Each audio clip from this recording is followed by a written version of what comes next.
My fiancé and I have been together 3 years, and living together too. He's definitely a hothead.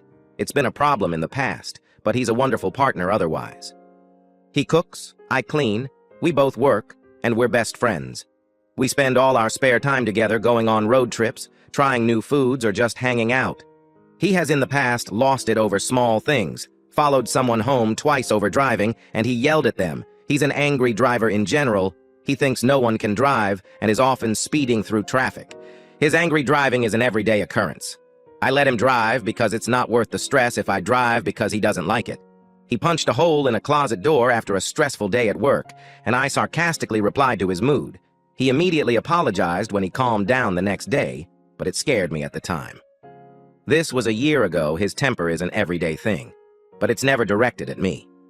He also used to tell me to pack my things and F off if we were arguing. I'm definitely a calm, let's talk this out person. He's an I don't want to talk about it person. He often feels attacked, and it's something we had to work through. He's much better now. He tried anger management but said it wasn't working with his work schedule. His communication is much better. Apart from that, he's an affectionate goofball who treats me like a queen. He would do anything for me, I just have to ask. It's like a different person takes over. Oh, to the incident. We were going on a holiday this week, 12-hour road trip, and we decided to leave at 3 a.m. He said he didn't sleep well, and I annoyed him because I wasn't ready quick enough. I forgot some things, and I admit that I took too long and we left late. We stopped an hour later to grab a quick service station meat pie. I don't really remember the conversation leading up to this. I don't even know if we were arguing. All I know is his meat pie leaked on his shirt. He swore and ripped his shirt down the middle, like the Hulk, and threw it out the window. He proceeded to speed and had the angriest look on his face. I was scared. It was a dark back road, and I could see he was doing 140 kilometers, about 90 mph to my US people. I told him I was scared and to stop, and he ignored me. I told him to please calm down and stop. Suddenly, he slammed on the brakes and all out things in the back flew forward. He turned to look at me and said, "There!" before taking off again, only faster, doing 160 kilometer, about 100 mph. I sat there terrified to speak up again and that we would hit something. He stopped not long after and told me to drive because he was going to sleep. He woke up 2 hours later and didn't say anything about it. It was an hour or so after he woke up, he said, "Sorry about..."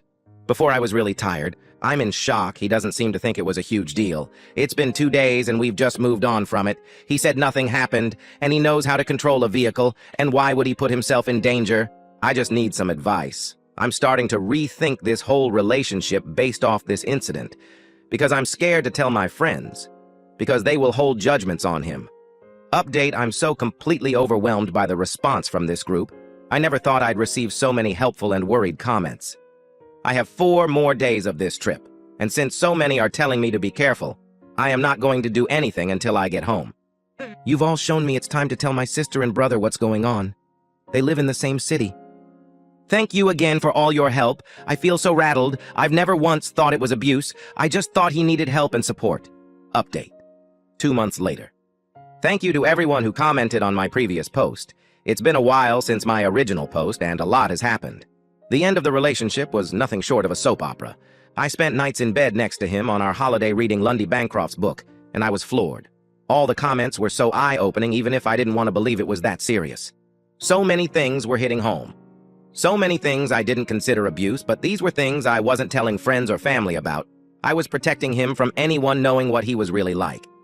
A part of the book referenced cheating and abusers as one archetype that matched a lot of my partner's attributes. I thought I was crazy. But over a week after we got home from our holiday, he got home from work. We had dinner, and he went to shower, so I checked his phone.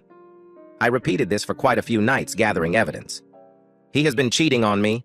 Lots of different women over the last 3 years, and currently one woman who knows all about me and likes to talk about how awful I am with him. A lot of things he thought he deleted that messenger archived. I eventually confronted him one of those nights when he was coming to bed, and he told me he was too tired to talk about it, and that I invaded his privacy, and that they were just friends. I was so angry I pushed it, in terms of keeping the conversation going, not physically. He said he wanted to sleep, and I said if I wasn't getting any sleep, he wasn't either. He snapped. He punched a hole in the wall. He broke our dresser. It's destroyed. He went into the kitchen and smashed other things. It was terrifying. I was begging him to stop. He then said I was lucky something of his wasn't broken. I said, "Why? What does that mean?" He said he would have unalived me. More graphic, but I'm not sure I can post that here. I got my things and snuck to my car and went to a friend's. He called me and said not to bother coming home. I wasn't. Why would I? The next day, he said it was all my fault because I wouldn't let him walk away, that I was a moron and ruined everything, that I should have let him sleep and waited until the morning. I called my brothers and said I needed to get my things. I decided it wasn't a good idea for them to come yet because I think they would have escalated the situation as they were angry too. I took my sister and friend and had them wait in the car until I was sure it was safe. He wasn't meant to be home, but was. They said I had 5 minutes until they were coming in.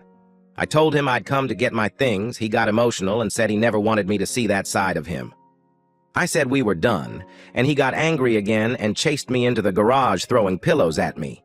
He said I would regret not fighting for this, and I asked him what I was fighting for, because this wasn't how you treat someone you love. He collapsed into a crying mess and said he loved me too much and needed me, that he'd been an idiot and ruined it all. He said I could take what I wanted, that he would speak to me tomorrow when we've both slept. He got upset when my friend and sister came inside because he didn't know they knew. I took the opportunity to get clothes and my brothers returned for my things 2 days after. He sobbed on the phone to me to reconsider, that he wasn't getting attention from me and did the wrong thing, that he's really stressed, and it all came to a head. He also told me this would happen to me again, and the devil I knew was better than any other. He was begging me to come home. I cut contact. 3 weeks later, he's posting pictures with one of the other women and in a relationship with her. I'm just floored by the turn in events. Thank you to everyone who commented. This man was an abuser, and writing here saved me. Please don't date angry men. Please realize if there's physical violence of any kind, they're capable of worse. The cheating was a bullet. I didn't see coming. I never suspected him of that ever in the whole 3 years, and I'm extremely embarrassed of being replaced so easily and being fooled so easily. I'm living with my brother, my self-esteem is in the toilet, and I guess I'm starting my life over again now. Story 2. My boss collected money for flowers for me and then kept it for herself.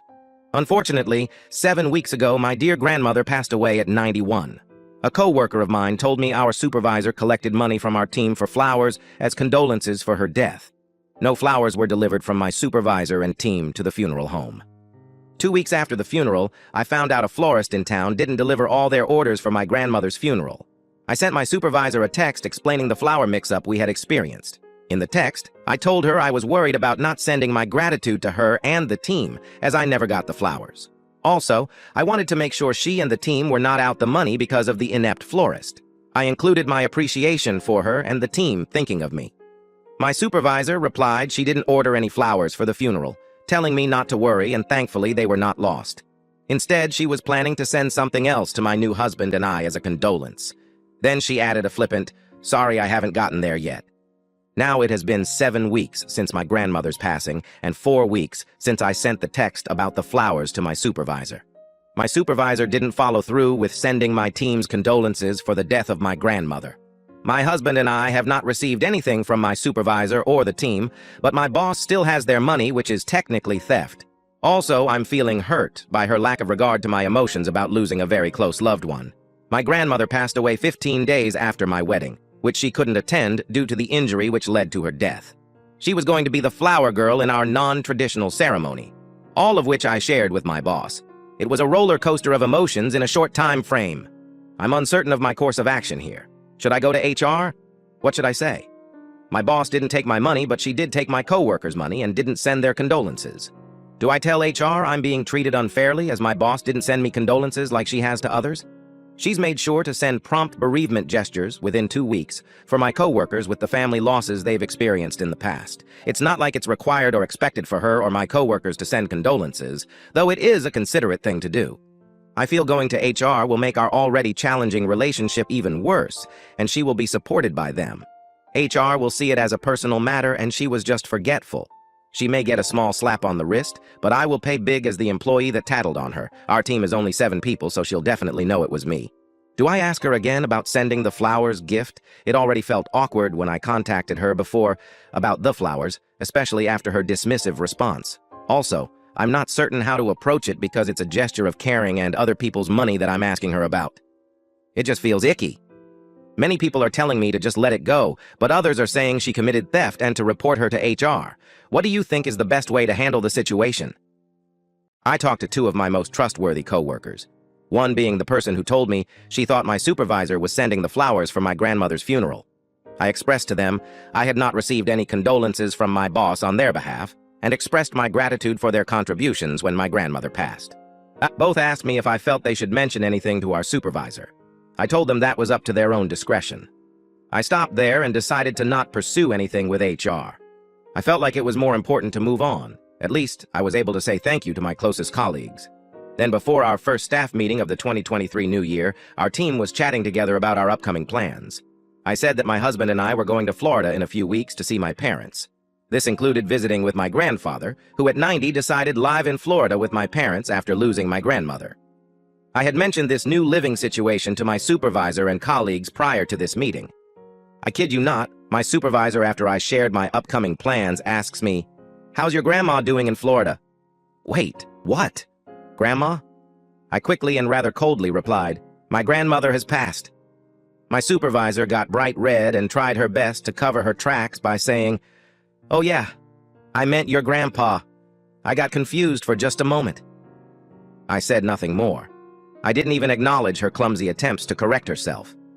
An uncomfortably long pause of weirdness loomed over the room for a while before conversation resumed. My most confidential coworker afterwards expressed to me how cringy it was to witness. My supervisor knew she had inconsiderately asked me about the well-being of dead person. On top of that, she knew she was sitting on money collected to give the team's condolences for my grandmother's passing.